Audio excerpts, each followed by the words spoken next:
네가 보이지 않니 사랑이란 아프고 This is ours. 이별이란 아프고 더 아픈 것 같아 네가 없으면 나 안 될 것 같아 사랑이 You know what? I give up on cursive. 자신의 품으로 와줘 사랑이란 아프고 아픈 것 yeah. 이별이란 아프고 더 아픈 것 같아 네가 없으면 나 안 될 것 같아 사랑해줘 사랑해줘 자신의 품으로 와줘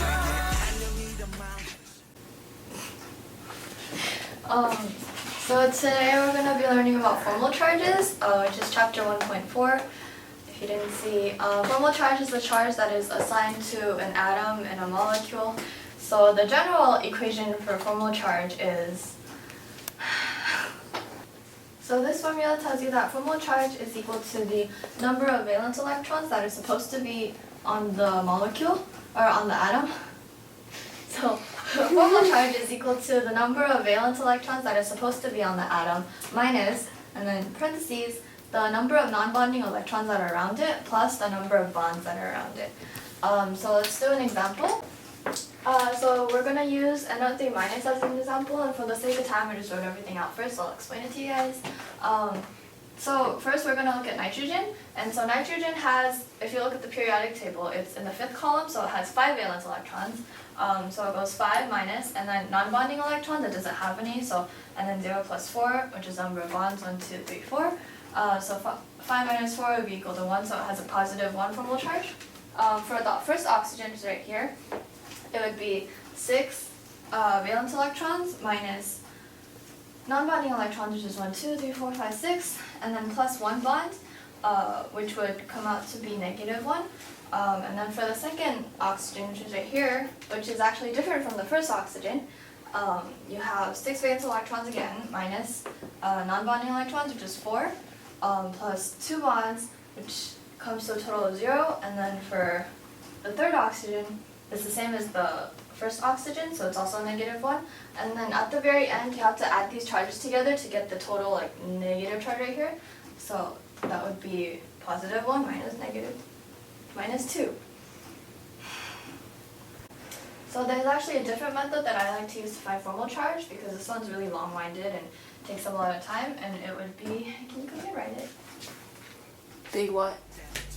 난 그게 죽기보다 더 싫었어 이 밤의 관이 너와는 그친 것 같아 So I don't know you So the actual method that I like to use is formal charge is equal to the number of electrons that it needs to have minus the number of electrons that it actually has. And so taking this example again so that you guys can compare.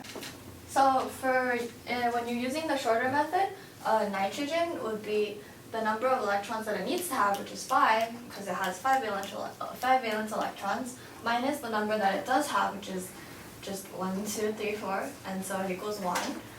For the first oxygen, the number that it needs to have is 6, and then the number that it does have is 1, 2, 3, 4, 5, 6, 7. So 6 minus 7 is negative 1. The third oxygen is actually the same, so I'm not going to go over that. And then the second oxygen is 6 valence electrons minus 6 electrons that it does have, so it would become 0. And then once you add all this together, the formal charge would be negative 1. 내가 그 말을 말해 넌 안녕처럼 내 시작과 끝에 모든 게 멈췄지 후리적 신호인들 Stop For the next section, it's polar bonds, or bonds in general. There are 3 kinds of bonds in chemistry. The first one, which is covalent bond. The next one, which is the polar covalent bond. And then the next one is the ionic bond. These 3 bonds are distinguished by the electronegativity values of the atoms that are sharing the bond. And so electronegativity is the measure of the ability of an atom to attract electrons to itself. To determine the kind of bond an atom has, it's necessary to calculate or kind of estimate the difference in electronegativity values. And then, yeah. So when you're looking at covalent bonds, when you have the electronegativity values like I have here, if the difference in the electronegativity is less than 0.5, then it's a covalent bond. So this means that the electrons are basically equally shared between the atoms, and obviously they're also present between the bonds in the same atom, so if you had a CC bond, that would be a covalent bond. As an example, take a look at the CH bond that I have here. Since hydrogen has an electronegativity value of 2.1 and carbon has an electronegativity value of 2.5, then the difference between them is only 0.4, which is just under the 0.5 difference cutoff, and so this means that this is a covalent bond. For example, if you had to choose between hot pot or Korean barbecue, you would have a difficult time choosing because they're both good. Just say that it's good, like yeah. For polar covalent bonds, if the difference in electronegativity values is between 0.5 and 1.7, then it's a polar covalent bond. So it means that one atom attracts electrons better than the other, so the electrons are not shared equally between the two atoms. And so in this example, which is the CO bond, the oxygen has an electronegativity value of 3.5 and the carbon has an electronegativity value of 2.5, which gives a difference of 1, and it's a polar covalent bond because it's right between the 0.5 and 1.7 range. And another example we have is... Hey girl, you must be chlorine, because you're polarizing this bond. So in the scenario you just saw over there, that was a carbon-chlorine bond, and it's a polar bond because chlorine is more electronegative than carbon.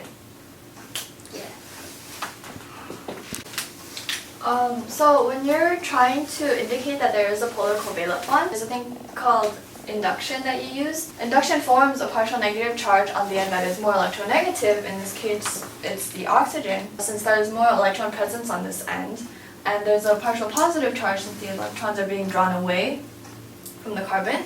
And so you draw it with the arrow end over here and then the arrow head over here. So an ionic bond is present when the difference in electronegativity is over 1.7. The go-to example for this is NaCl. Sodium has a electronegativity value of 0.9 and chlorine has an electronegativity value of 3.0. So that's a difference of 2.1, which is greater than 1.7, and so it's an ionic bond. An example for this is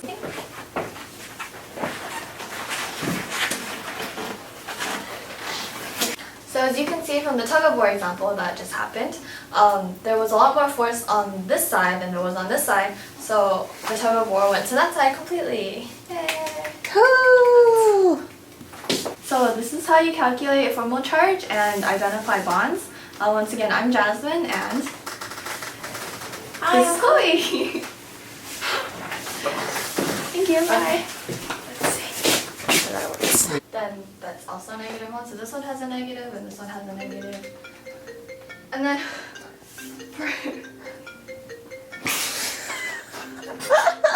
Wait till you add bloopers. You add some bloopers, it's gonna be wow. attract electrons to itself to determine. Scroll down. Keep going. Okay. Never mind. Scroll down. Okay. Don't look at me.